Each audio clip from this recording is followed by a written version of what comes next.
Hello, good morning. Good morning po sa inyo lahat. Good morning, mga kabunggay vlog, mga nanay, good morning. Ayan, Sunday morning po tayo ngayon. At ito nga, may naiwan kaming hugasan kagabi. So, hugasan ko po muna ito. Kasi actually, dito talaga sa bahay, ayoko pong may naiiwan na hugasan sa lababo sa gabi pa lang. So, sa gabi pa lang talagang nag-check na ako nung lababo kung may naiwan pang mga hugasan. Kasi, hindi ako sanay na mayroon akong, pagising ko sa umaga, mayroon akong nakikitang hugasan na naiiwan sa lababo. So, kailangan palaging empty po itong lababo. So, kagabi may natira lang pong hugasan dahil medyo may pinuntang handaan. Yung anak ko may dalang mga pasalubong. May inuwi na mga galing sa handaan. So, nagkaroon sila ng midnight snack, kumbaga. So, ayan nga, may konti lang naman na naiwan. Pero mostly, pinapaano ko po talaga sa mga anak ko kapag may hugasan sa lababo, huwag sanayin na mayroong naiiwan na hugasan dito sa lababo. Mula nung nagkapamilya ako, talagang yan ang ini-implement ko talaga sa mga anak ko. Mula nung maliliit pa sila hanggang lumaki na sila, sinasanay ko sila na huwag mag-iwan ng hugasan sa lababo.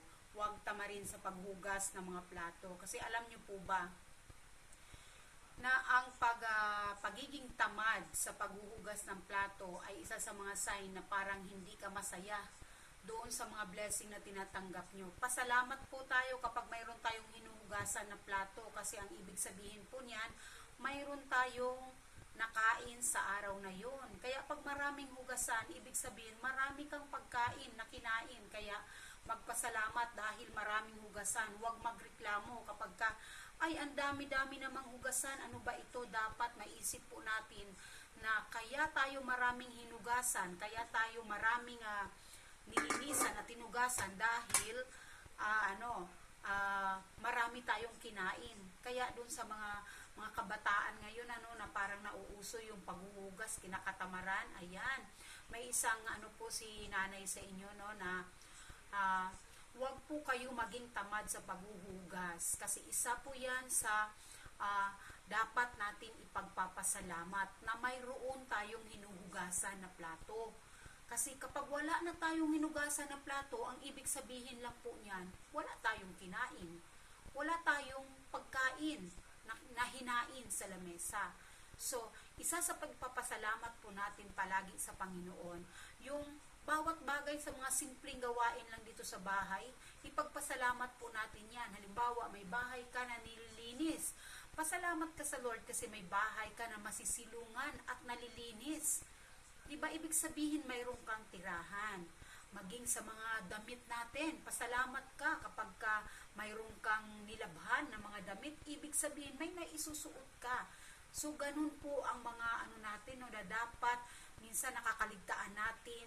Akala natin, ang hirap, ang daming trabaho, ang daming na dapat natin napakakapagura natin. Hindi natin minsan na-realize o naiisip baga na ang lahat ng mga mga gawain natin sa pang-araw-araw, isang napakalaking biyaya yan na galing sa Panginoon.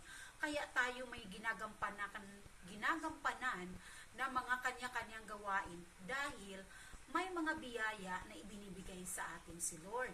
Like for example, sa trabaho, kaya ka napapagod sa trabaho dahil may blessing na binigay si Lord sa iyo. Anong blessing na yun? Yung trabaho mo. Diba? Na ipagpasalamat mo sa Panginoon kasi mayroon kang trabaho, mayroon kang hanap buhay para matustusan ang iyong mga pangangailangan. So sa pagiging nanay, sa pagiging tatay, sa pagiging anak, bawat isa po sa atin ay mayroong obligasyon na dapat ginagampanan, mapabahay man yan, o kung ano mang mga trabaho, lagi nyo po ipagpasalamat sa Panginoon ang lahat ng mga gawain na ginagawa natin sa bahay o sa trabaho. Kasi lahat po yan may biyaya ang ibig sabihin po niyan. Biyaya na kaloob sa atin ng Panginoon. Kaya, ako po talaga, lagi ko pong sa mga anak ko na maging sa pagawawalis. So, pag may dumi din dyan na winawalis, so ibig sabihin, may tao ang bahay, di ba? Kapag magulo ang mga gamit, ibig sabihin, may gumagalaw, may kumikilos, di ba? Magtaka na kayo kung wala po kayong ginagawa, aba, ibig sabihin hindi na normal ang buhay nyo kung ganun ang mangyayari sa inyo. Diba? Ayan. Thank you for watching!